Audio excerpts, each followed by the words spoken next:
First off, there are so many delightful surprises in Shang-Chi. I'm going to work really hard to make sure I don't spoil any of them for you. So I'm not going to go into as much depth as I usually do in my non-spoiler reviews, because there's even these really great little character moments that I want you to discover for the first time when you see the movie. So be careful out there. It's a really fantastic film. Yes, just when I thought maybe Marvel was losing their touch with movies, they knock it out of the park. Seriously, after Black Widow coming across so poorly in comparison to the Disney Plus shows, I was pretty skeptical when I sat down for my Shang-Chi press screening. I was like, okay, let's see this thing. And I was skeptical up until the bus fight in the first act. At that point, I knew the movie was something special and that I would want to see it again, as would others. I was like, there's no denying it. This is a great movie. That ode to Jackie Chan is incredible. Not only does Simu Liu do a fantastic Jackie Chan impression, in terms of his physicality, both fighting and humor, but just everything clicks. They should show this fight scene in film school.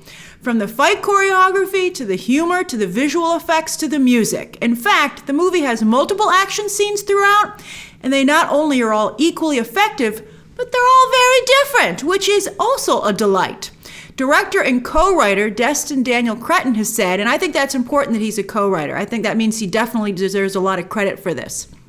There's been a lot of talk lately that Marvel has a second unit that will take care of things for you. Don't worry, new directors, when it comes to action and those Marvel elements. But movies like Black Widow fell short in that department, even though they had the same team. And then Shang-Chi, with a different director, rises above. But he said he wanted to pay homage to a number of martial arts films here. And you can see that influence, not just with Jackie Chan's work, but also Bruce Lee's Enter the Dragon and fantasy films like Crouching Tiger, Hidden Dragon. To be fair, he also has a very quick nod to Baby Driver, which I wouldn't have done because it's so quick and it's just so on the nose. You're like, there's homages and then there's like just actually lifting something. I'm like, so that's why he wears a baseball jacket. Not cool. And Skyfall, which I said from the trailers, although it's used so effectively here and is so good within the sequence that it's cool. So yes, while Shang-Chi is a bit of a kitchen sink movie, it also sometimes feels like a Hong Kong action or thriller. And that's fantastic. You should watch those movies if you haven't seen them. They're so good. Especially with Tony Leung, who starred in many of those movies earlier on in his career. And he's front and center here as well. But Shang-Chi worked so well, again, we'll allow it. Tony Leung is really phenomenal here and gives a very nuanced performance. Equal parts fighting scenes and dramatic scenes. He also has a very nice wardrobe. I was like, nice sweater, Wenwu. But Marvel has always had a villain problem. And sure enough, Wenwu is never shown to be that evil. He's more like the Godfather. You understand where he's coming from.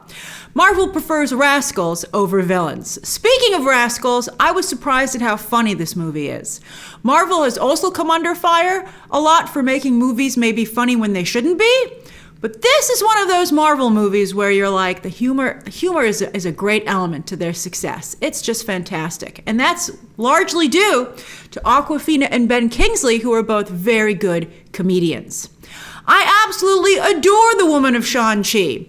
Much like Black Panther, our male lead is surrounded by women. And Cretton, who said in my interview with him that he was inspired by his sisters to have so many women in the film, has done his sisters proud. Menger Zhang, and of course Michelle Yeoh, and Fala Chen, she's so good, she should have a character poster. I was very upset that she and Ben Kingsley don't have character posters. I mean, once Ben Kingsley showed up on the red carpet and did the press conference at the junket, he can have a poster. I mean, it's not like they're keeping that a secret anymore. But wow, those women are not only all strikingly gorgeous. I really liked Fala Chen. She was just really phenomenal. But they're also really likable and very, very strong in their action sequences.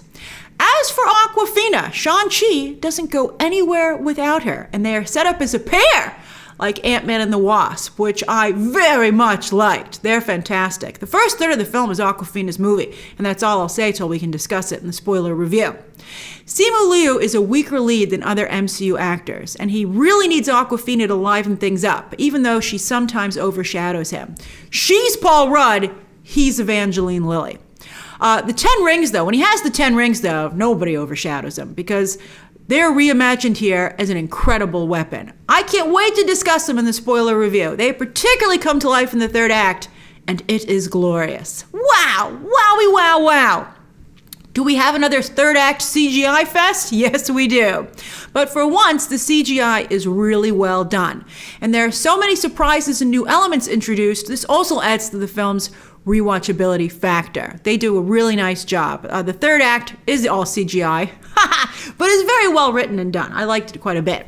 And there are some very powerful emotional moments as well. I almost cried, as I recently told you.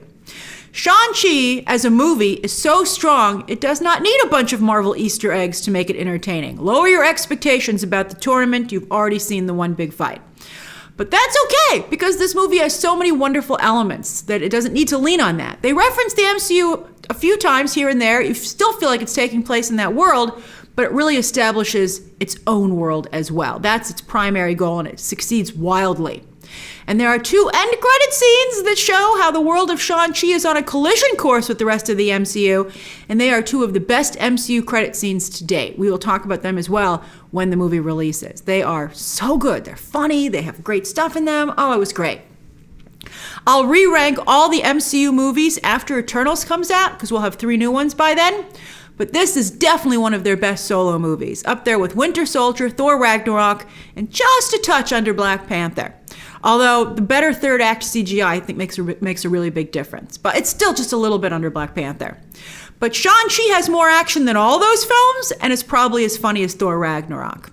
In the end, Shang-Chi is a shining example of not just the Marvel formula, but that formula's ability to evolve while still retaining what everyone likes about it so much. I mean, wow.